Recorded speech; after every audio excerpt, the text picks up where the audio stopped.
Tragedy struck a primary school in Zagreb, Croatia, on December 20, 2024, when a knife-wielding assailant attacked both students and a teacher.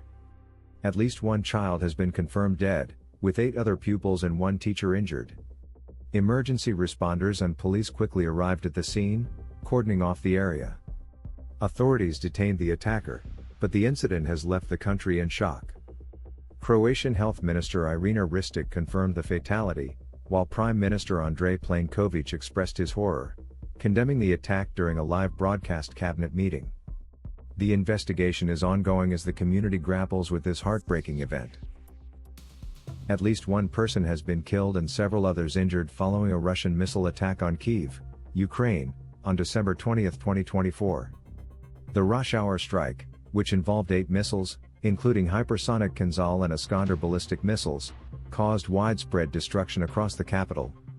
Explosions rocked multiple areas, including office buildings, and sparked fires, with firefighters working tirelessly to contain the flames.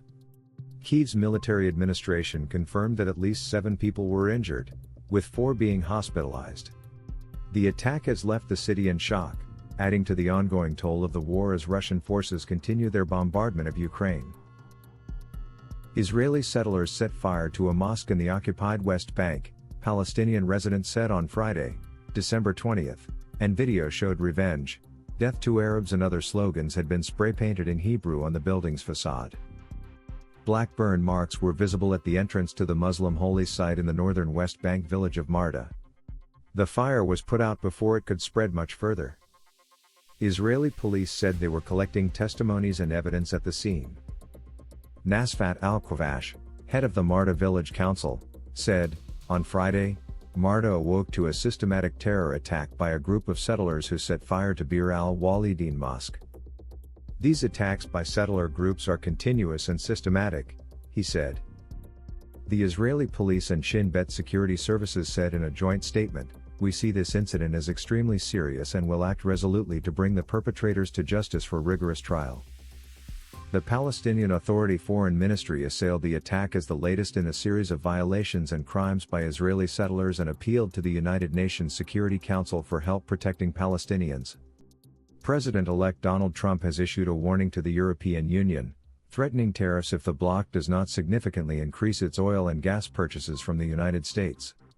In a post on his Truth Social platform, Trump called for action to address what he described as a tremendous deficit in US-EU trade. The EU has responded cautiously, expressing willingness to discuss energy cooperation while highlighting that it already imports substantial volumes of US oil and gas. Trump's remarks come amid broader tariff threats, including proposed levies on Canada, Mexico, and China. Analysts suggest these comments could be a negotiation tactic, but fears of a potential trade war loom, raising concerns over the impact on global economies and EU stability. The international community is watching closely as Trump prepares to take office on January 20.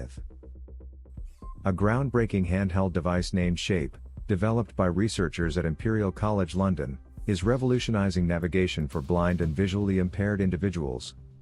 Dubbed a smart guide dog, Shape resembles a torch and changes shape to guide users by bending toward the correct direction and straightening when they are on the right path. Dr. Ad Spires, a robotics expert leading the manipulation and touch lab at Imperial, explains that the device uses small electric motors to provide intuitive, haptic guidance, eliminating the need for vibration feedback, which can become overwhelming over time. In a study published in Nature Scientific Reports, researchers tested Shape on 10 visually impaired and 10 sighted participants in a controlled indoor environment. Both groups successfully located 60 targets with no significant difference in performance. Remarkably, visually impaired participants using Shape found targets faster and more efficiently than with vibration-based technology. Shape's design capitalizes on the innate ability to recognize shapes through touch. Dr. Spires highlights that this makes the device intuitive and user-friendly, helping users navigate spaces confidently and independently. With only 1% of blind people having access to traditional guide dogs, an expensive resource costing $75,000 to train, Shape presents a cost-effective alternative. It also surpasses guide dogs in some areas, as users can rely on integrated digital maps and sensors to navigate to specific locations, like a new coffee shop on Tottenham Court Road. As Shape continues to develop, it offers hope for transforming mobility for the blind, enabling them to navigate the world with ease and independence.